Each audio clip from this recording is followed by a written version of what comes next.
राधे राधे बच्चों। ये sample paper number 2 के कुछ डाउट्स हैं बेटा, जिनके हमने डिस्कस करना है अभी। क्वेश्चन नंबर 23 है बेटा ये अपने पास। यहाँ पर दो वेक्टर हमारे पास, एक वेक्टर ए है और एक वेक्टर बी है। टू वेक्टर्स हैं हमारे पास सच दैट ए वेक्टर का मैग्नीट्यूड है 2, बी का मैग्नीट्यूड है 1 और A dot B dot product of vector A and B equal to 1। हमें इसकी वैल्यू फाइंड आउट करनी है बेटा। 3a माइनस 5b वेक्टर के dot product 2a plus 7b vector के साथ। सबसे पहले हम इनकी डॉट प्रोडक्ट करते हैं। 3 2 जा 6 और a डॉट ए क्या बनेगा, a के मैग्नीट्यूड का स्क्वायर। 7 3 जा 21 और a डॉट b। अब माइनस के 5b की प्रोडक्ट करेंगे 2a वेक्टर से, तो 5 2 जा 10 माइनस 10 और b डॉट ए। और नेक्स्ट में अपने पास माइनस का 35 बी डॉट बी ये बनेगा बेटा बी के मैग्नीट्यूड का स्क्वायर। अब जो वैल्यू हमारे पास है वो वैल्यू हम यहाँ पर रखेंगे और इसको सिंप्लीफाई करेंगे। तो ए का मैग्नीट्यूड है बेटा 2 का स्क्वायर हो गया 4, 6 4 जा 24। ए डॉट बी की वैल्यू है बेटा 1। बी डॉट ए, देखिए A dot B and B dot A दोनों ही हमारे पास क्या होते हैं, इक्वल होते हैं। तो यहाँ पर बी डॉट ए की वैल्यू कितनी है, 1 रखेंगे और बी का मैग्नीट्यूड कितना, 1 का स्क्वायर 1। जैसे ही इसको हमने प्लस माइनस सिंप्लीफाई किया आपका प्रोडक्ट, तो हमारा आंसर कितना आ गया बेटा। ये हमारा क्वेश्चन नंबर 23 था बेटा।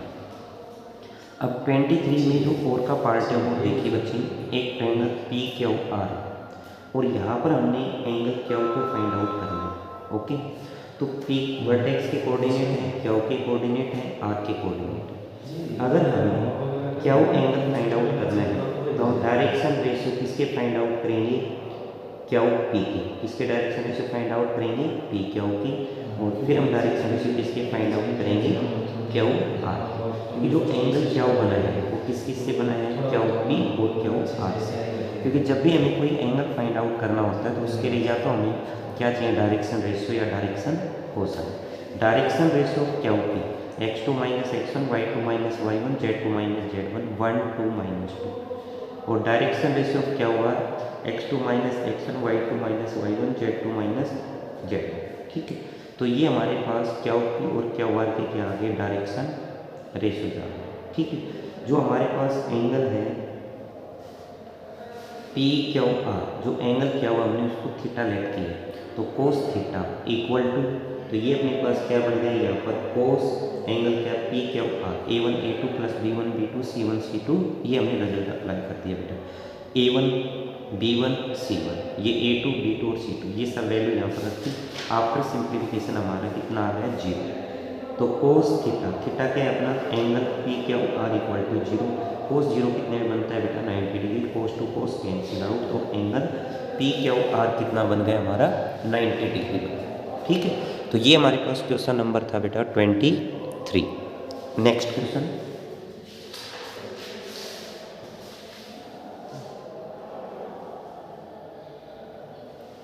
नेक्स्ट में जो क्वेश्चन डाउट में है वो 24 है।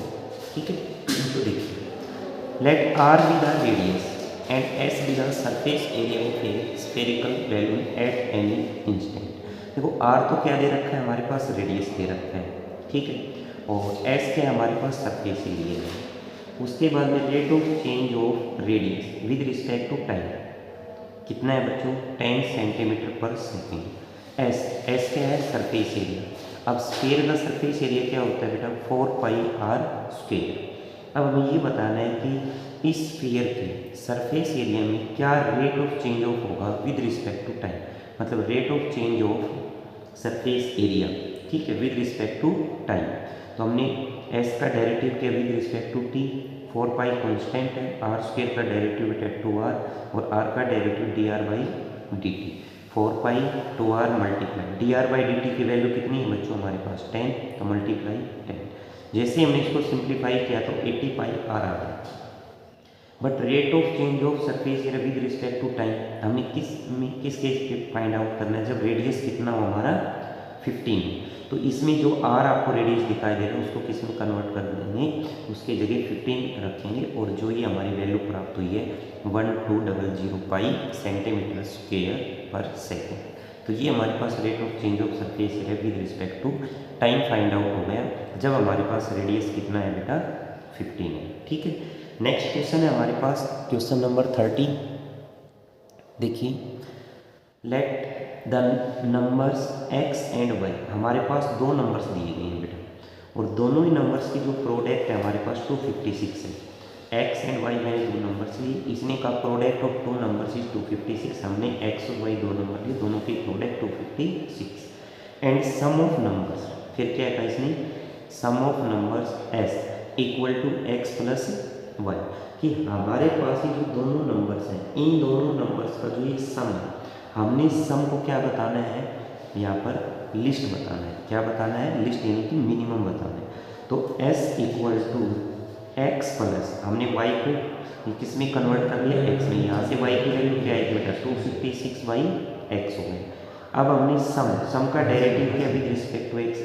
अब सम का डेरिवेटिव क्यों किया, क्योंकि हमसे क्या पूछा है, सम के बारे में पूछा रहा है। सम में क्या बोला है, इसमें लिस्ट होना चाहिए, मिनिमम होना चाहिए। तो हमारा डेरिवेटिव किसका बनेगा, सम, जो अपने पास दोनों नंबर का जो सम हमने s लिया है उसका हम डेरिवेटिव करेंगे विद रिस्पेक्ट टू x। ये डेरिवेटिव किया बेटा। साथ साथ जब हम फर्स्ट ऑर्डर के डेरिवेटिव को इक्वल टू 0 रखते हैं, क्या रखते हैं, इक्वल टू 0, तो हमारे पास क्रिटिकल पॉइंट्स आते हैं। ठीक है, तो अभी आगे हम इसके क्रिटिकल पॉइंट्स निकालेंगे फर्स्ट ऑर्डर के डेरिवेटिव से। उसके बाद में हम सेकेंड ऑर्डर के डेरिवेटिव से क्रिटिकल पॉइंट रख के हम उसका मैक्सिमाइज और मिनिमाइज चेक करते हैं। तो यहाँ पर हमने इसका सेकेंड ऑर्डर का डेरिवेटिव किया, अगेन डेरिवेटिव किया है बच्चे। यहाँ पर देखिए क्रिटिकल पॉइंट्स के लिए फर्स्ट ऑर्डर का डेरिवेटिव इक्वल टू 0, जैसे ही हमने इसको इक्वल टू 0 रखा तो आफ्टर सिंप्लीफिकेशन x की वैल्यू हमारे पास क्या आ गई 16 प्लस माइनस 16, बट x हमारे पास कैसा बोला हुआ है according to statement positive greater than 0, तो हमारे पास x equal to minus 16 reject हो जाएगा, x इक्वल टू हमारे पास 16 की पॉजिटिव वैल्यू हमारे पास यहाँ पर एग्जिस्ट होगी। अब सेकेंड ऑर्डर के डेरिवेटिव में जब ये वैल्यू रखते हैं तो हमें कितना प्राप्त हुआ 1/8, और 1/8 कैसी वैल्यू है, पॉजिटिव वैल्यू है। जब सेकेंड ऑर्डर का डेरिवेटिव अगर आपके पास क्रिटिकल पॉइंट्स के ऊपर पॉजिटिव वैल्यू देता है तो वहाँ पर हम क्या बोलते हैं, उसकी मिनिमम वैल्यू एग्जिस्ट होती है। अगर नेगेटिव होता है तो वहाँ मैक्सिमम वैल्यू एग्जिस्ट होती है। तो इसने मिनिमम पूछा था तो हमारा मिनिमम वेरीफाई भी हो गया, लिस्ट वैल्यू वेरीफाई भी हो गई। तो x की वैल्यू 16, जब x की वैल्यू यहाँ 16 रखें तो y की वैल्यू भी क्या आएगी 16। तो हमने यहाँ पर दो नंबर्स क्या लेने हैं 16 16, हमारे पास दो नंबर क्या होंगे एडजस्ट होंगे। तो एक ही क्वेश्चन बच्चे का डाउट था 30 नंबर बेटा। एक ही सैम्पल पेपर नंबर 1 का क्वेश्चन डाउट में है, 32 नंबर क्वेश्चन डाउट में है, वो देखिए।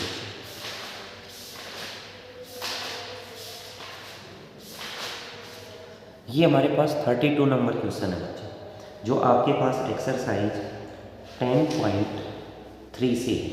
ठीक है, तो देखो find the area of the region, हमने एरिया फाइंड आउट करना है, किस रीजन का फाइंड करना है, बाउंडेड बाय द पैराबोला, इस पैराबोला से बाउंडेड। सबसे पहले देखिए ये पैराबोला की इक्वेशन है, कैसा पैराबोला है हमारे पास, अपवर्ड पैराबोला है। कैसा है, अपवर्ड पैराबोला है। And y equal to mod of x, y equal to mod of x। जैसे ही हम मोड को यहाँ पर रिमूव करेंगे तो हमारे पास y इक्वल टू क्या हो जाएगा plus minus x।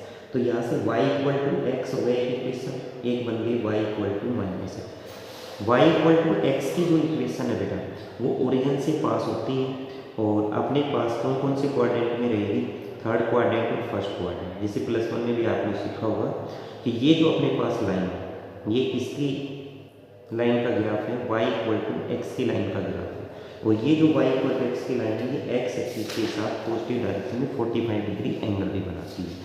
y equal to minus X का जो ग्राफ है वो सेकेंड और फोर्थ क्वाड्रेंट में बनती है ये लाइन अपने पास और ओरिजिन से पास होती है। ठीक है, नेक्स्ट में आपके पास ये फर्स्ट क्वाड्रेंट में और ये कौन से क्वाड्रेंट में, सेकेंड क्वाड्रेंट में। तो ये किसका ग्राफ है, y equal to minus X का ग्राफ है। ठीक है, उसके बाद में अब हमें ये सैडेड पार्ट बताना है, दोनों तरह से बाउंडेड ये एरिया बताना है। ठीक है, तो सबसे पहले आपको क्या करना है, यहाँ पर ये जो पॉइंट ऑफ इंटरसेक्शन है ये आपको फाइंड आउट करना है। पॉइंट ऑफ इंटरसेक्शन कैसे फाइंड आउट करते हैं कि ये जो दो इक्वेशन है एक इक्वेशन का यूज दूसरे में हम करेंगे। तो इससे नेक्स्ट अभी हम पॉइंट ऑफ इंटरसेक्शन भी इसका फाइंड आउट करते हैं, ठीक है।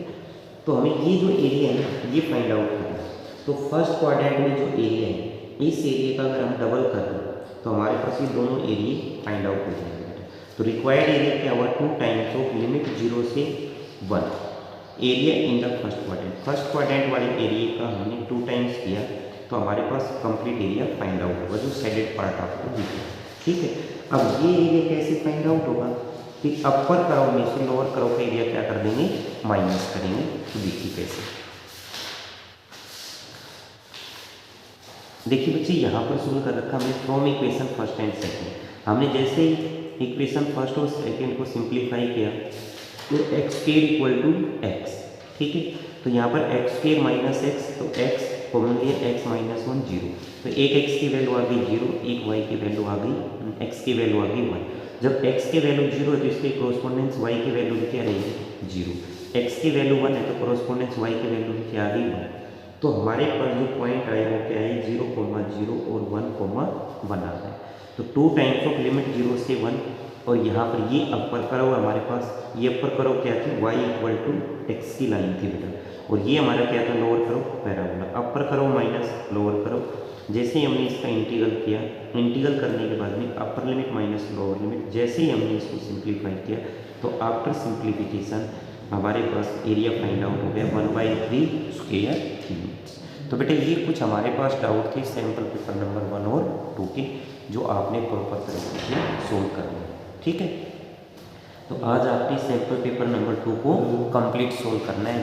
सभी बच्चे अपनी नोटबुक के अंदर आप सैम्पल पेपर नंबर 2 को प्रॉपर तरीके से आज सोल्व करेंगे, ठीक है।